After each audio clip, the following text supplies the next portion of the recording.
යාළුවනේ ලෝකයේ ඕනම හමුදාවකට සතුරම් පරාජය කරන්න විශේෂ උපදෙස් ලැබෙනවා. ඒත් කොනෝහාවේ එකම එක නිංජාවරයෙක් හිටියා. එයාව දැක්ක ගමන් සටන් නොකර පලා යන්න කියලා සතුරන්ට උපදෙස් ලැබුණා.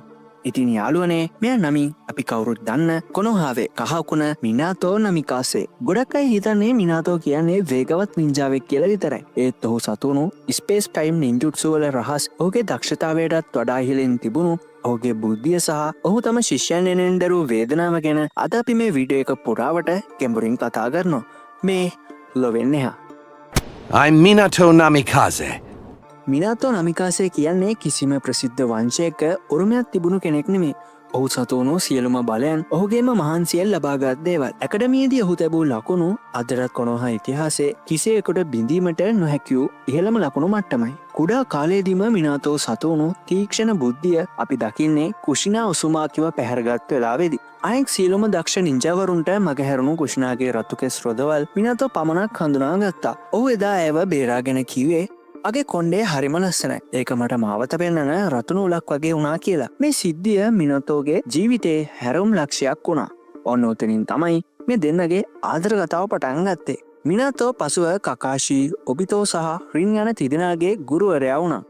මිනාතෝ මේ කණ්ඩායම තුළින් බලාපොරොත්තු වුණේ කණ්ඩායම් හැඟීම. නමුත් උද්දේ කටුක බව නිසා ඔහුට තම ශිෂ්‍යයන් දෙදෙනෙකු ඔබිතෝ සහ රින් අහිමුණයයි ඔහු සිතුවා.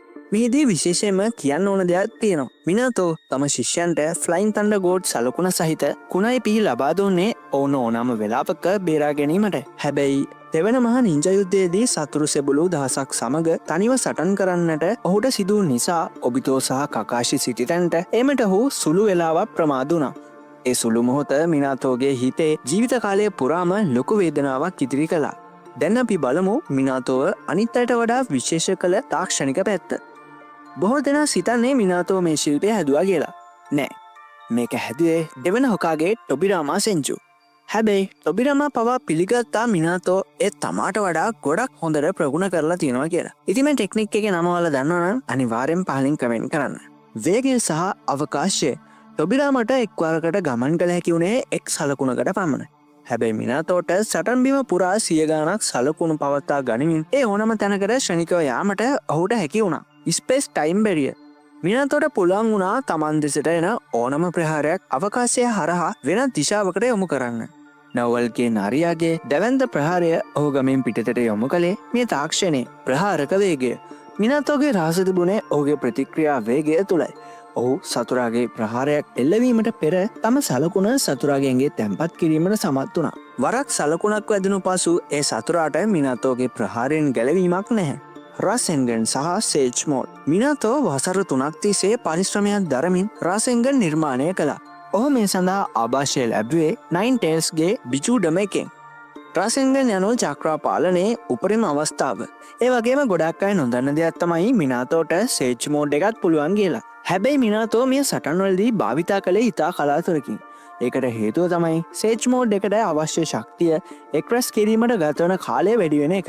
මිනාතෝගේ සටන් විලාසය තප්පර ගණනකින් අවසන් වන එකක් නිසා එයාට සේජ් මෝඩ් එකේ අවශ්‍යතාවයක් තිබුණේ නැහැ. හැබැයි හතරන මහා නින්ජා යුද්ධයේදී ඔහු මෙය සාර්ථකව භාවිතා කරනවා අපිට දැක ගන්න ලැබුණා. නරුටෝ උපන් රාත්‍රියේදී මිනාතෝ මුහුණ දුන් අභියෝගය ඕනම නින්ජාවරයෙකුට දරාගත නොහැකි මට්ටම එකක් වුණා. ඔබිතෝ සමග සටන. මුලින්ම උඩ සිද්ධ වුණා තමන්ගේම පැරණි ශිෂ්‍යයා. හැබැයි මෙයා වෙලේ දැනන් හිටියේ නෑ. ඒ ඉන්නේ ඔබිතෝ කියලා. ඉතින් මෙයත් එක්ක සටන් කරන්න මිනාතෝට සිද්ධ වුණා. එහිදී මිනාතෝ තප්පර කිහිපයකින් ඔබිතෝගේ කාමුයි තාක්ෂණය තේරුම්ගෙන ඔහු ෆ්ලයින් රිජින් ලෙවල් 2 ප්‍රහාරය එල්ල කළා. ඒ ඇනිමේ ඉතිහාසයේ එපික්ම මොහොතක්. පරිත්‍යාගය නරියාව පාලනය කිරීමට නම් මිනාතෝට තමන්ගේ ජීවිතය පූජා කර රීපඩෙත් සීල් භාවිතා කිරීමට සිදු වුණා. ඔහු තම පුතා වන නරුටෝ තුළ නරියාගේ බලය මුද්‍රා කළේ නරුටෝ දවසක ලෝකය බේරගන්නා බවට තිබූ දැඩි විශ්වාසය නිසා. මේ යන මොහොතේ මිනාතෝ සහ කුෂිනා නරුටෝට දුන් අවවාද පෙළ ඔවුන්ගේ ආදරය සහ කැපකිරීමේ තරම ලෝකයටම පෙන්වා දුන්නා. වසර 17කට පසු මිනාතෝ නැවත පනගන්නු ලැබූ විට ඔහු දුටුවේ තමන් නිදා තැබූ විශ්වාසය නරුටෝ අකුරටම ඉටු කර ඇති බව. මේදී අපට දැකගන්න ලැබෙනවා මිනාතෝ සතුව තිබූ කුරාමා මෝඩ් එක. මිනාතෝ තමන් මිය යන විට නරියාගේ චක්‍රාවෙන් අඩක් තමන් සමග රැගෙන ගිය නිසා ඔහුටත් නරුටෝට මෙන් බලවත් ලෙස සටන් කිරීමට හැකි වුණා. පියා සහ පුතා එක්ක රාසෙන්ගන් ප්‍රහාර එල්ල කරන දර්ශන මිනාතෝගේ චරිතයට ලැබුණු හොඳම ගෞරවයක්. යාළුවනේ මිනාතෝ නමිකාසේ කියන්නේ නිකන් යෙලෝ ෆ්ලෑෂ් එකක් නෙමෙයි. ඔහු තමයි කොනොහාවේ ගින්දරේ අධිෂ්ඨාන උපරිමයෙන් පෙන්නපු නායකයා. ඔහු තමන්ගේ පෞද්ගලික ආදරයට වඩා පොදු යහපත සහ යුතුයකම අගය කළා. තමන්ගේ ගම ආරක්ෂා කළා. අද නරුටෝ හත්තන හොකාගේ ලෙස ලෝකයට සාමයගෙන එන්නට පදනම දැමුවේ එදා මිනාතෝ කළ ඒ උතුම් පරිත්‍යාගය. මිනාතෝ වැනි චරිත අපිට උගන්වන්නේ කොතරම් බාධක ආවත් බුද්ධියෙන් සහ අධිෂ්ඨානයෙන් ඕනම අර්බුදයක් ජයගත හැකි බව. ඉතින් මිනාතෝගේ මේ සම්පූර්ණ කතාව ගැන ඔයාලට මොකද හිතෙන්නේ? ඔයාලා මිනාතෝගේ කැමැතිම බලය මොකද්ද? පහලින් කමෙන්ට් කරන්න. හැලෝ යාළුවනේ, ඔයාලා හැමෝම ආදරෙන් පිළිගන්නවා ලවෙන්යා මගේ channel එකට. අද අපි කතා කරන්න යන්නේ කවුරු ගැනද කියලා ඔයාලා දැන්ටමත් දන්නවා ඇති. කවදාවත් අතහරින්න එපා කියන වචන ටිකට අලුත් පණක් දීපු මුළු ගමම කොන් කරත් පස්සේ හැමෝගෙම වීරයා වුණු කෙනා. ඔව්, අද කතාවේ වීරයා උසුමාකි නරුටෝ. මේ වීඩියෝ එකෙන් මං ඔයාලට නරුටෝගේ සම්පූර්ණ ජීවිත කතාව, එයා මුහුණ දීපු දුක්කම් කටළු සහ එයා යාළුකම ඉගෙනගත්ත හැටි සහ අවසානයේදී ලෝකයේම වීරයා බවට පත්වුණු විදිහ පොඩිම කෙනෙක්ට උනත් තේරෙන විදිහට පිළිවෙලට කියලා දෙනවා. එහෙනම් අපි යමු කතාවට. Because I'm going to be greater than any of them. Me, Naruto, the next Hokage! අංක 1. තනිකමේ ශාපය සහ නුනි උණුසිහිනේ. කතාව පටන්ගන්නේ කොනොහා කියන සුන්දර ගම්මානේ.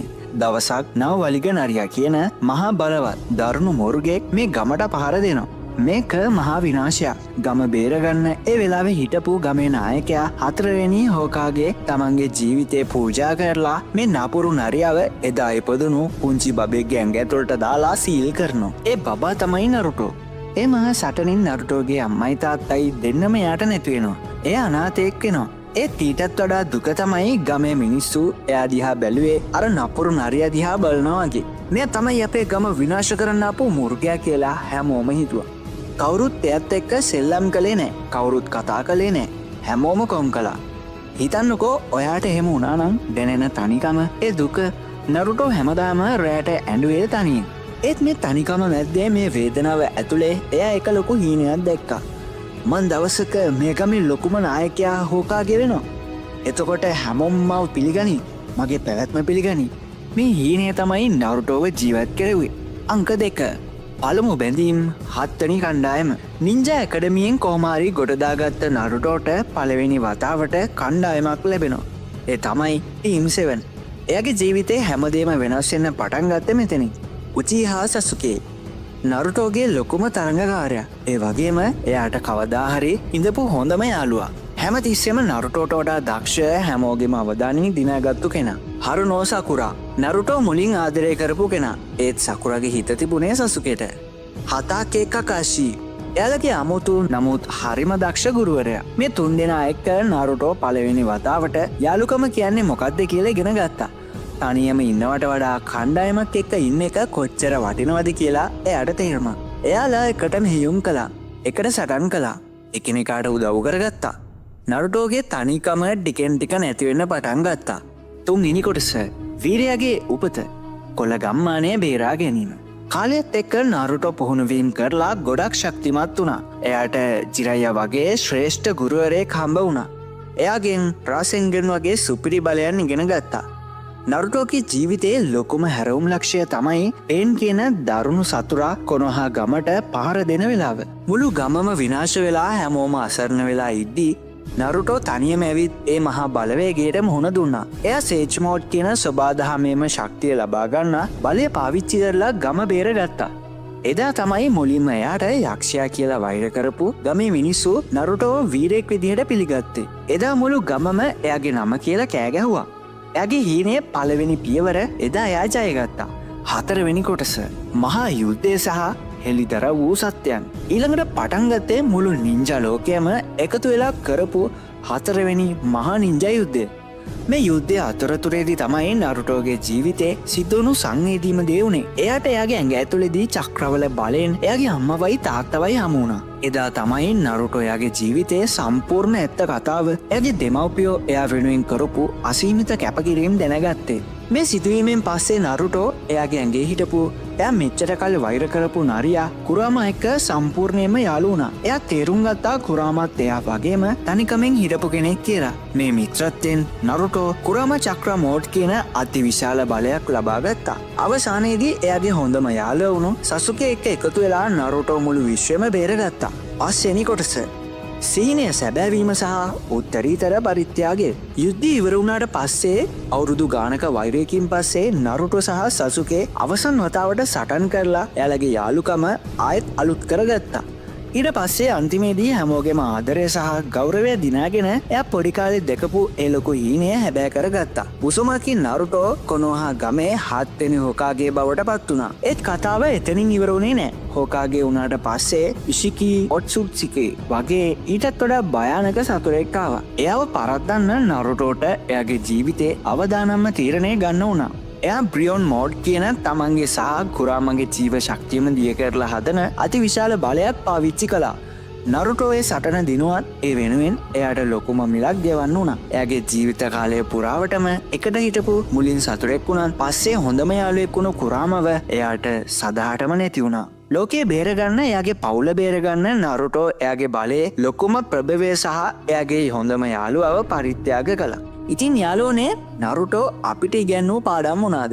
මේ තමයි තනිකමෙන් පිරුණු හැමෝම කොන් කරපු පොඩි කොල්ලේ තමන්ගේ හීන පස්සේ ගිහින් යාළුවන්ව ආරක්ෂා කරලා අන්තිමේදී මුළු ලෝකයක්ම පිළිගන්න ආදරය කරන වීරයෙක් බවට පත් වුණු විශ්මිත කතාව. නරුටෝ අපිට කියලා දෙන්නේ මොකද්ද? ඒ තමයි ඔයා කොහේ ඉඳන් ආවද? ඔයාට මිනිස්සු කොහොම සැලකුවද? ඔයාගේ අතීතය කොච්චර අඳුරු වුණත් කමක් නැහැ. ඔයාට හොඳ හිතක්, ලොකු හීනයක් සහ කවදාවත් අත්හරින්නේ නැති හිතක් තියෙනවනම් ඔයාලත් මේ ලෝකේ වීරයෙක් වෙන්න පුළුවන්. යාළුකමේ වටිනාකම, සමවදීමේ ශක්තිය සහ මහන්සි වෙලා වැඩ කිරීමේ ප්‍රතිඵල ගැන නරුටෝ අපිට කියලා දෙනවා. ඉතින් ඔයාලා නරුටෝගේ කතාවේ ආසම කොටස මොකද්ද? ඔයාලා එයාගෙන් ඉගෙනගත්ත වැදගත්ම දේ මොකද්ද? පහලින් කමෙන්ට් එකක් දාගෙන යන්න. ඉතින් මේ වගේ ඔයාලා ආස කරන බැට්මෑන්, ෆෑන්ලින්, මංකි කිං වගේ සුපිරි චරිත ගොඩකගේ කැරක්ටර් රිවිව් සීරීස් එකක් මෙතනින් බලන්න පුළුවන්. මේ වගේ තවත් සුපිරි චරිත ගැන දැනගන්න කැමති නම් අනිවාර්යයෙන්ම ලොවින්යා මගේ channel එක subscribe කරන්න, වීඩියෝ එකට like එකක් දාන්න. මේ වගේ තවත් අලාස කැරක්ටර් රිවිව්ස් ඕනනම් පහලින් අනිවාර්යෙන් කමෙන්ට් එකක් දාන්න. අපි තවත් සුපිරි වීඩියෝ එකකින් හම්බ වෙමු. එතකල් හැමෝම පරිස්සමෙන් ඉන්න. අදට ගිහලා එන්නම්. ජය වේවා.